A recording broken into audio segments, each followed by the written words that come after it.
Good morning student. तो कल के लेक्चर में 1.2 ख़त्म कर चुके हैं। अब आगे 1.3 एक्सरसाइज स्टार्ट करने चल रहे हैं। 1.3 स्टार्ट करने से पहले हम इसमें क्या रेशनल नंबर इरेशनल नंबर किसे कहते हैं ये समझ लेते हैं। अब रेशनल नंबर जैसे नाम से पता है आपको, आपने प्रीवियस क्लास में पढ़ा भी होगा। रेशनल नंबर किसे कहते हैं? रेशनल नंबर ऐसे नंबर को कहते हैं जिनको हम p बाई q के फॉर्म में लिख सकते हैं, जहाँ की q does not equal to 0। मतलब किसी भी नंबर को हम अगर p बाई q के रूप में रिप्रेजेंट कर सकते हैं तो उन्हें हम रेशनल नंबर कहते हैं। अब इरेशनल नंबर किसे कहते हैं? जिनको p बाई q के रूप में नहीं रिप्रेजेंट कर सकते उन्हें इरेशनल नंबर कहते हैं। इसलिए हमको यही प्रूव करना है रेशनल इरेशनल नंबर।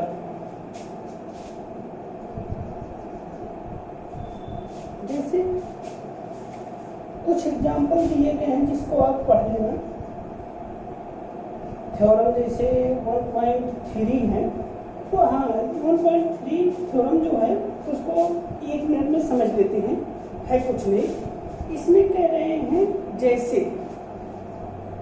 ए स्क्वायर किससे डिविजिबल है? p से।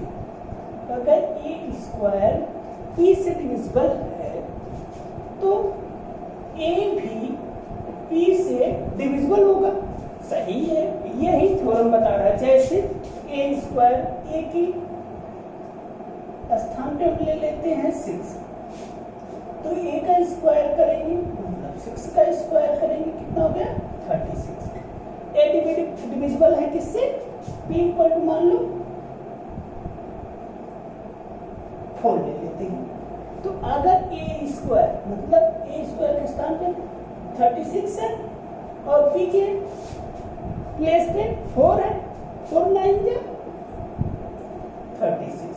अब अगर a स्क्वायर 36 4 से डिविजिबल है तो क्या हुआ? a भी 4 से डिविजिबल होगा।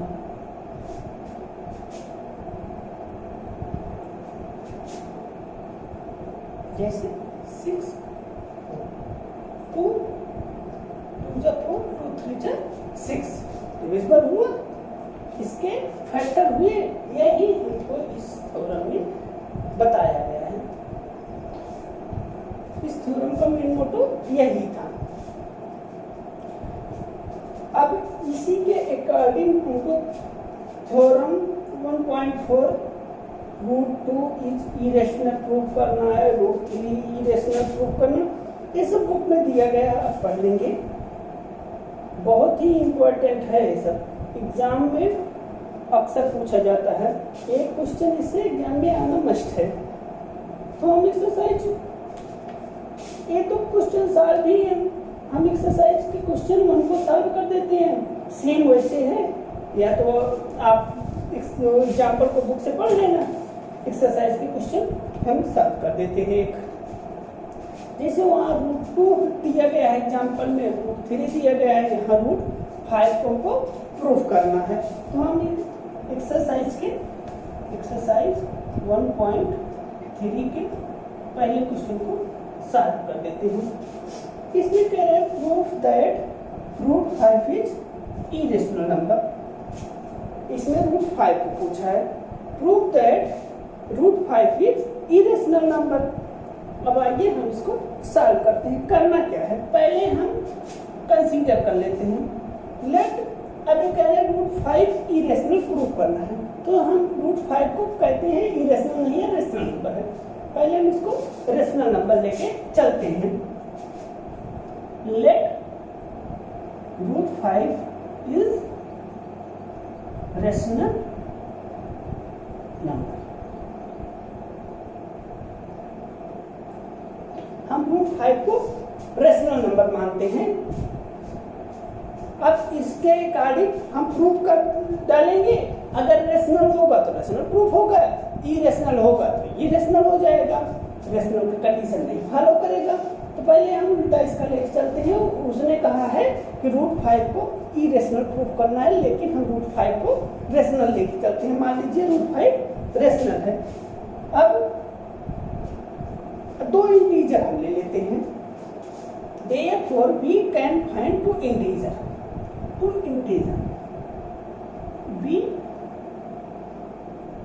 can find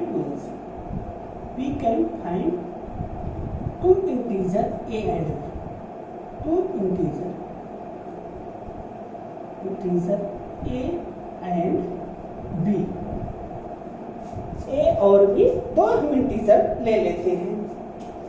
तो अब √5 equal to a by b, ये जो हम इंटीजर ले रहे हैं इसी के इक्वल हो जाएगा। अब इसके बाद a और b क्या है? Let a and b have a common factor. इसके पास एक कॉमन फैक्टर है अदर देन 1 के अलावा इसके पास एक कॉमन फैक्टर है।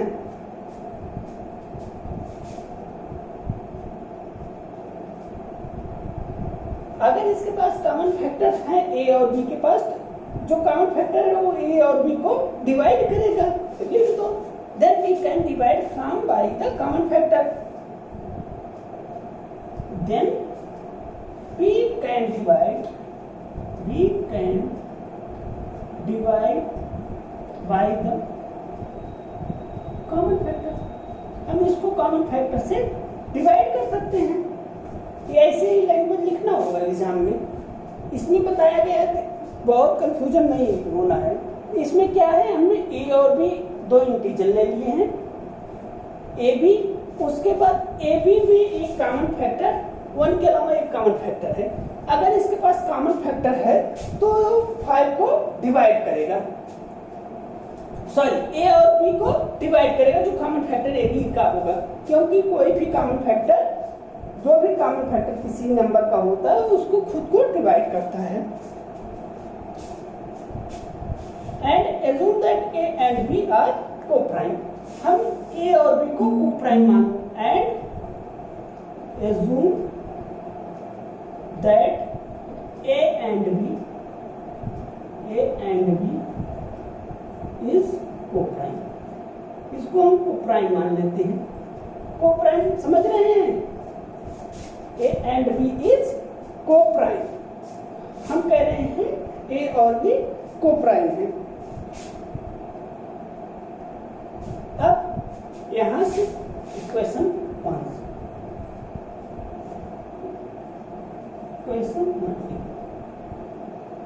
ये क्या हो गया? a इक्वल टू √5b, ऐसे लिख सकते हैं ना। क्या हुआ? क्रॉस मल्टीप्लिकेशन करती है, a इक्वल टू √5b। अब स्क्वायर कर दो, स्क्वायरिंग बोथ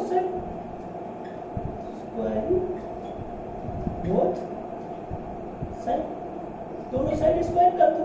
ये हो गया a square equal to 5b square. अब आ गया आपका ना, अब क्या है, a स्क्वायर को 5 डिवाइड करता है। a square is divisible by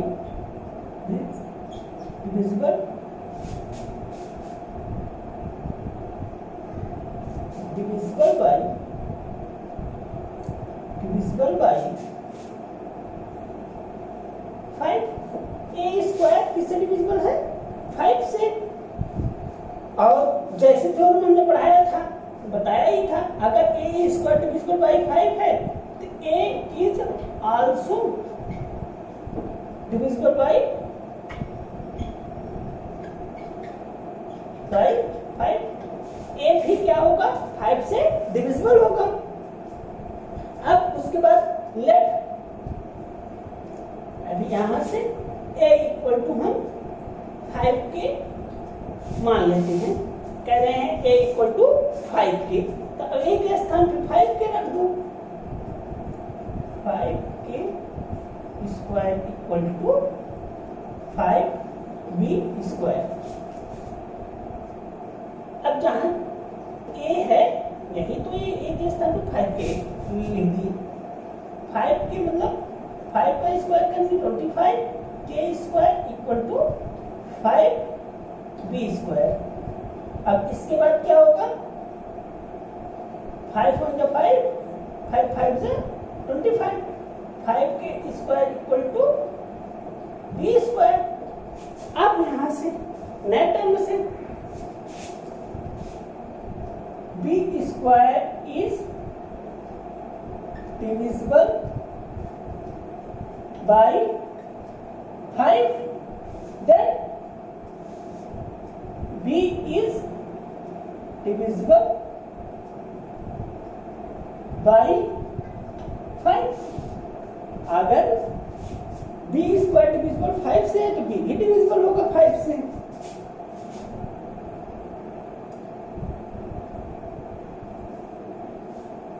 अब देखिए a और b किससे डिवाइड हो रहे हैं, 5 से, तो a और b के पास एक कॉमन फैक्टर है, कौन सा, 5 एक कॉमन फैक्टर है। दिस इंप्लाइज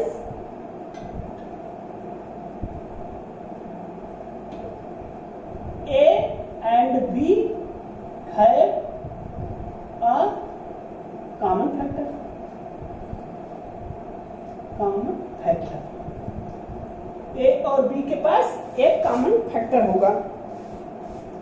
अब लेकिन हमने a और b क्या माना था, कोप्राइम, कोप्राइम मतलब इसके पास कोई भी कॉमन फैक्टर नहीं होगा, तो हमारा क्या हुआ, कंट्राडिक्शन हो गया, विरोधाभास आ गया। This is contradiction, this is contradiction, this is contradiction. Then अब कंट्राडिक्शन हो गया तो क्या हुआ, हम रेशनल माने थे, रेशनल नहीं हो रहा है, तो क्या हुआ, देन √5 is irrational number। ये इनको प्रूफ करना था, प्रूफ हो गया, प्रूफ। ये इतना आसान सा, बहुत ही मोस्ट इम्पॉर्टेंट है, एग्जाम में क्वेश्चन आना है। एक क्वेश्चन हो जाएगा, इसके बाद एक्सरसाइज के क्वेश्चन आप कर लेना, जो नहीं आएगा हम सॉल्यूशन आपको प्रोवाइड करा देंगे। Thank you.